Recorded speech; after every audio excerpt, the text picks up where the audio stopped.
Hello students, मैं वंदना सुखाड़िया। आज हम स्टडी करेंगे एनएमआर स्पेक्ट्रोस्कोपी के नेक्स्ट सेशन में कपलिंग कांस्टेंट के बारे में। कपलिंग कांस्टेंट की स्टडी करने से पहले जब हम एक एनएमआर स्पेक्ट्रा को देखते हैं तो हम इसमें देखते हैं कि हमें इसमें कई टाइप्स की पीक मिलती हैं। तो पीक आपके ट्रिपलेट, क्वार्टेट, डबलेट, सिंगलेट इस रूप में होती है। तो इसमें एक इम्पॉर्टेंट टर्म आती है काम में, उसे हम कहते हैं coupling constant. Coupling constant means in NMR spectroscopy distance between two peaks are called coupling constant. यानी कि एक डबलेट है तो उनकी दो पीक्स के बीच की जो डिस्टेंस है उसे हम, जैसा कि हम इस डायग्राम में देख रहे हैं कि एक एनएमआर स्पेक्ट्रा हमें जो मिलता है उसमें एक डबलेट दे रखी है। इस डबलेट में दो पीक्स है। इन पीक्स के बीच की जो डिस्टेंस है इसे हम कपलिंग कांस्टेंट कहेंगे और इसको हम जे से डिनोट करते हैं। और इसकी जो यूनिट है वह आवृत्ति व हर्ट्ज में शो की जाती है। कपलिंग कांस्टेंट का, जैसा कि इसके नाम से हम समझ सकते हैं कि इसमें कपलिंग एक कांस्टेंट है, यानी कि इसकी एक फिक्स वैल्यू रहेगी और इसकी कपलिंग के थ्रू ये वैल्यू आएगी। कपलिंग यानी कि जब एनएमआर स्पेक्ट्रा का हमने स्टडी किया था तो इसमें प्रोटोन के बीच में और आसपास के और भी केमिकल मैग्नेटिकल एनवायरनमेंट प्रेजेंट होता है, उनके रहते हुए प्रोटोन के बीच में किस टाइप का इंटरेक्शन होता है उसके बेस पर यह कपलिंग कांस्टेंट की वैल्यू हमें मिलती है।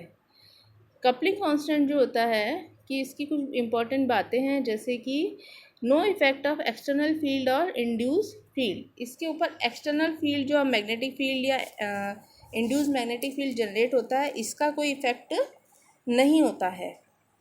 लेकिन इसमें हाइड्रोजन के बीच में जो कपलिंग होती है उससे तो ये प्रभावित होता ही है। It is always reciprocal. अब इसकी हम स्टडी करते हैं तो हमें कई टाइप्स के कपलिंग कांस्टेंट मिलते हैं, जैसे types of coupling constant. Coupling constant के टाइप्स को स्टडी करते हैं तो इसमें हमें थ्री टाइप्स की कपलिंग कांस्टेंट की वैल्यूज़ मिलती है, जो डिपेंड करती है कि इंटरेक्शन करने वाले प्रोटॉन एटम एक दूसरे से कितनी दूरी पर प्रेजेंट हैं। इस बेस पे हम जब देखते हैं तो ये तीन टाइप से मिलेंगे: geminal coupling constant, vicinal coupling constant and large range coupling constant. इसको डिनोट करने से पहले देखिए, इसमें जे के ऊपर 2 जेमिनल में, विसिनल में 3J एंड लॉन्ग टर्म में 4J और 5J तक के रूप में इसको हमने एक्सप्रेस किया है। जेमिनल कपलिंग कांस्टेंट को हम सबसे पहले स्टडी करते हैं। इस कपलिंग कांस्टेंट के अंदर देखिए, here 2 is the number of bond between proton bond. जैसे कि एक एग्जांपल हमने नीचे दे रखा है, उस एग्जांपल में देखिए प्रोटोन के बीच में इंट्रैक्शन होने से पहले इन दोनों के बीच में 2 बॉन्ड प्रेजेंट है। तो यहाँ ये 2 value in number of bonds को रिप्रेजेंट कर रही है और इसकी वैल्यू जो है 0 से 30 हर्ट्ज के बीच में मिलती है। इसी टाइप का एक और एग्जांपल इसमें यदि हम देख रहे हैं कि अगर इसमें कोई साइक्लिक रिंग प्रेजेंट हो तो उसमें भी 2J तो है ही, यानी कि प्रोटोन और प्रोटोन के बीच में इंटरेक्शन के लिए इसका वैल्यू तो 2 ही है, लेकिन फिर भी साइक्लिक रिंग में इसकी वैल्यू 20 हर्ट्ज तक जाती है। तो ये डिपेंड करता है कि इसके बॉन्डिंग नेचर कैसा है, वो साइक्लिक कंपाउंड है और वो नॉन साइक्लिक है। इसी तरह से विसिनल कपलिंग कांस्टेंट की हम स्टडी करते हैं तो इसमें हम देखते हैं कि इसमें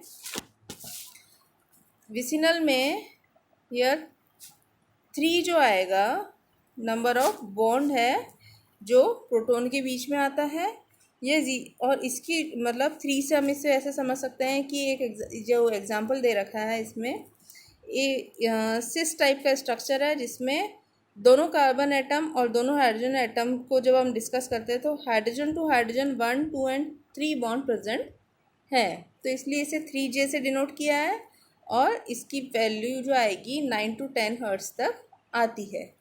यह सिस का एग्जाम्पल है। लेकिन अगर ये ट्रांस वाला प्रोडक्ट होता है तो देखिए 3J तो सेम है, लेकिन इसमें कपलिंग कांस्टेंट की वैल्यू 15 to 18 हर्ट्ज तक आती है। इसी तरह से हम थर्ड देखते हैं, large range coupling constant. Large range coupling constant को जब हम स्टडी करते हैं तो ये 4J to 5J तक की इसकी वैल्यूज़ होती हैं। Here 4 and 5 are the number of bonds. देखिए इस जो एग्जांपल दे रखा है उसमें हम इसको देखते हैं। तो 4J है तो इसके लिए एक हाइड्रोजन और दूसरे हाइड्रोजन के बीच में देखिए 1, 2, 3 एंड 4 बॉन्ड प्रेजेंट हैं, और इन बॉन्ड में देखिए एक डबल बॉन्ड ऑल्सो प्रेजेंट है। तो एक डबल बॉन्ड प्रेजेंट होने की वजह से इसमें कॉन्जुगेशन की स्थिति उत्पन्न होती है, और इसमें कॉन्जुगेशन की स्थिति उत्पन्न होने से यह इसकी कपलिंग हो पाती है। अगर ये कॉन्जुगेशन नहीं होता तो इसमें किसी भी टाइप की कपलिंग प्रेजेंट नहीं होती, क्योंकि अगर सभी सिंगल बॉन्ड होते तो इसमें किसी भी तरह से कोई भी टाइप का इंटरेक्शन नहीं हो पाता। इस कपलिंग कांस्टेंट लॉन्ग रेंज है, इसलिए इसकी वैल्यू काफ़ी कम होती है और ये लगभग 3 हर्ट्ज़ के बराबर होती है। अब 4J में एक और एग्जांपल हम देख सकते हैं, साइक्लिक रिंग का एरोमेटिक कंपाउंड है। इसमें मेटा पोजीशन वाले हाइड्रोजन एटम को कंसीडर करते हैं, तो इसमें 4J होते हुए भी 1, 2, 3 एंड 4J होते हुए भी इसकी वैल्यू 2.5 हर्ट्ज़ है, और इससे ऊपर वाले जो नॉन साइक्लिक कंपाउंड है उसकी वैल्यू 3 हर्ट्ज़ है। और इसी साइक्लिक रिंग में अगर हम पैरा वाला कंपाउंड को हाइड्रोजन एटम को कंसीडर करें तो 5J होने पर इसमें इसकी फ्रिक्वेंसी 0 to 1 हर्ट्ज़ तक होती है। तो इस तरह से ये कपलिंग कांस्टेंट जो है यह बॉन्डिंग नेचर पर डिपेंड कर रहा है कि उसमें किस किस टाइप की बॉन्डिंग हो सकती है। आज की स्टडी में हमने इसमें देखा कि कपलिंग कांस्टेंट की वजह से कुछ इंपॉर्टेंट टर्म्स का ओवरऑल कंक्लूजन यह है कि कपलिंग कांस्टेंट दो पीक से बीच की डिस्टेंस होगी, इसकी फ्रिक्वेंसी हर्ट्ज़ में डिनोट होगी, ये किसी भी टाइप के एक्सटर्नल फील्ड से प्रभावित नहीं होगा, लेकिन इसमें जो बॉन्डिंग नेचर है वो नंबर ऑफ बॉन्ड्स पे डिपेंड करेंगी, उस वजह से इसकी फ्रिक्वेंसी का मान डिफरेंट होगा। आज के इस चैप्टर में इस टॉपिक में हमने कपलिंग कांस्टेंट के बारे में स्टडी की। नेक्स्ट में हम इसकी टॉपिक केमिकल एक्सचेंज के बारे में स्टडी करेंगे। Okay, thank you.